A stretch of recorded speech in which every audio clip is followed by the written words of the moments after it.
Welcome our YouTube channel study P entertainment.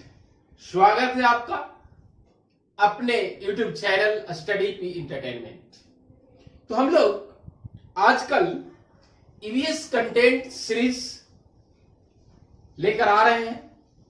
तो EVS content series 1 to 10 we have discussed EVS content series 1 to 10 already.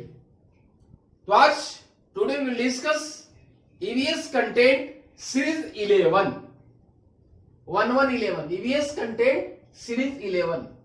तो आज 11 में हम लोग देखेंगे। तो हमने आपको बताया है कि EVS के बहुत सारे थीम हैं। क्या है? थीम।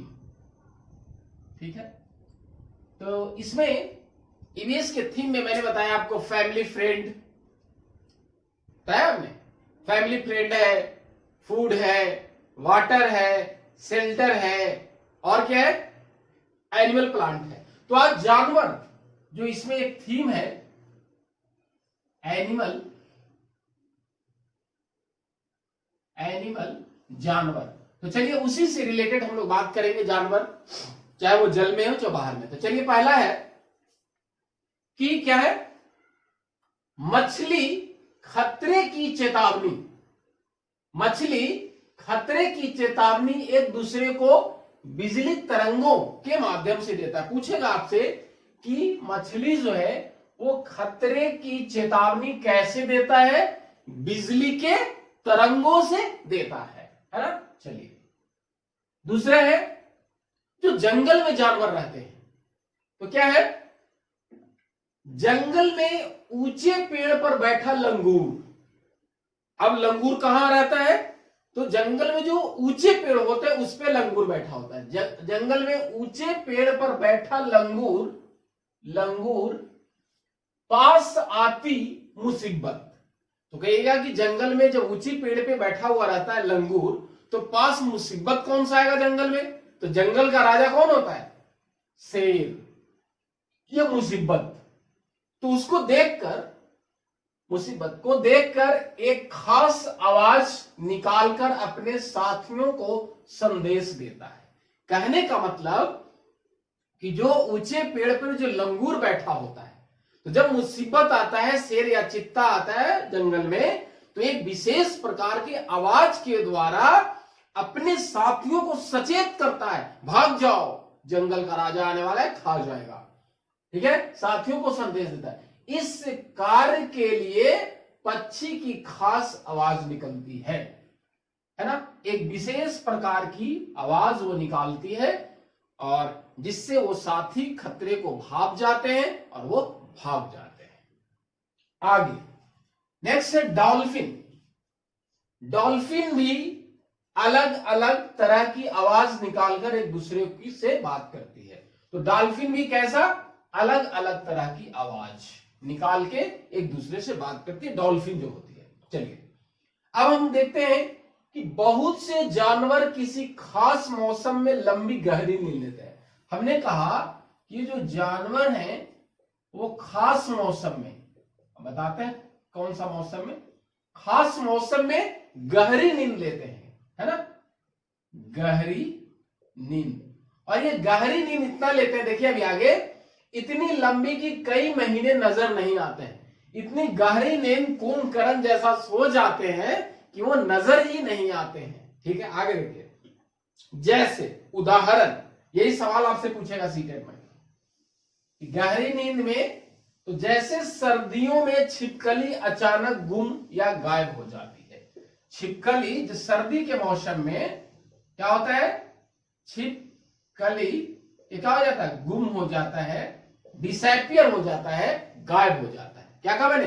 सर्दियों में जो छिपकली, खास करके दूसरे मौसम में छिपकली दीवारों पे ज्यादा घूमती है, उसी तो खास करके सर्दी में छिपकली क्या होता है? गायब हो जाती है, दिखाई कम देता है। ये बहुत सवाल पूछेगा आपसे। अब आगे मैं बताता हूं। हाथी को उसके दांतों, अब मैं आपको बता रहा हूं कुछ जानवर जैसे हाथी है, शेर है या हिरन, क्यों इसको शिकार करते हैं लोग, है ना। चलिए तो अब हाथी को उसके दांतों गैंडे को सींग, ध्यान दीजिए, हाथी को दांत के लिए जहां मारते हैं उसको, है ना, ठीक है, हाथी को विशेष रूप से उसके दांत मेडिसिन में या बहुत सारे के काम में लाए जाते हैं। गैंडे को क्यों, गैंडे को सींग की जो है ये ज्यादा प्रयोग में लाया जाता, इसलिए उसको मारा जाए। गैंडे को सींग के लिए और हाथी को दांत के लिए। और आगे, शेर मगरमच्छ और सांप को उनकी छाल के लिए। ध्यान दीजिएगा, यहां पे बात जो आई बहुत इंपॉर्टेंट, यहां पे इससे सवाल पूछेगा, ध्यान दीजिए। मैंने कहा कि हाथी को दांत के लिए मारा जाता है ना, उसके बाद गैंडे, गैंडे को सींग, सींग के लिए, उसके बाद है शेर मगरमच्छ, शेर मगरमच्छ और सांप, ये इसके छाल के लिए इसको मारा जाता है, ठीक है। उसके बाद आगे कस्तूरी हिरन, कौन सा हिरन, कस्तूरी हिरन को खुशबू के लिए इसको मारा जाता है। कस्तूरी हिरन क्यों इसको मारा जाता है, खुशबू के लिए, है ना, इसमें सुगंधित इत्र या पदार्थ बनाए जाते हैं, इसलिए कस्तूरी हिरन को मारा जाता है। अब आगे हम आपको बताते हैं जो सीटेट में ये मुख्य रूप से पूछा जाता है, कालबेलिया, ये बहुत ही प्रमुख सवाल है सीटेट का, जब निश्चित पूछता है, हर एक बार पूछेगा। कालबेलिया, ये कालबेलिया होता क्या है, तो देखिए, कालबेलिया सांप को पकड़ने और धुन पे नचाने का, सांप को पकड़ते हैं या जो धुन पे नाचते हैं उसको क्या बोलते हैं, कालबेलिया बोलते हैं। आगे क्या है, और खास करके मैंने क्या कहा कि कालबेलिया सांप को पकड़ना, उसके धुन पे नाचना कालबेलिया कहते हैं। और सबसे बड़ी बात कि ये अपने शादी जो करते हैं बेटी को तोहफों के रूप में सांप देते हैं। कालबेलिया जो लोग होते हैं, इस तरह के जो लोग होते हैं, वो अपनी बेटी के शादी में तोहफे के रूप में क्या देते हैं, सांप देते हैं, है ना, स्नेक तोहफे के रूप में देते हैं। कालबेलिया नाच में सांप जैसी मुद्राएं करती है। कालबेलिया जैसे धुन पे जो नाचते हैं सांप जैसा, खास करके हम लोग क्या नागिन डांस ज्यादा चलता है, नागिन डांस, उसी प्रकार से।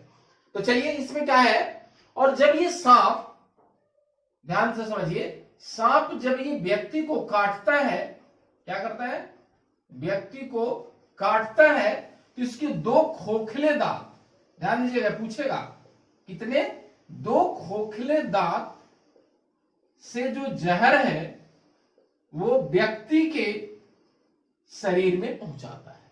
क्या मैंने कहा कि सांप के दो खोखले दांत जब व्यक्ति को काटता है तो वो दांत से, सांप के दो खोखले जहर वाले दांत से व्यक्ति के शरीर में पहुंचाता है और वो काटता है। तो मैंने अभी आपको कहा ईवीएस कंटेंट सीरीज 11 में हमने बात किया कुछ मछली के बारे में, डॉल्फिन के बारे में, और मैंने कहा कि बहुत सारे जानवर खास मौसम में विशेष रूप से नींद लेते हैं।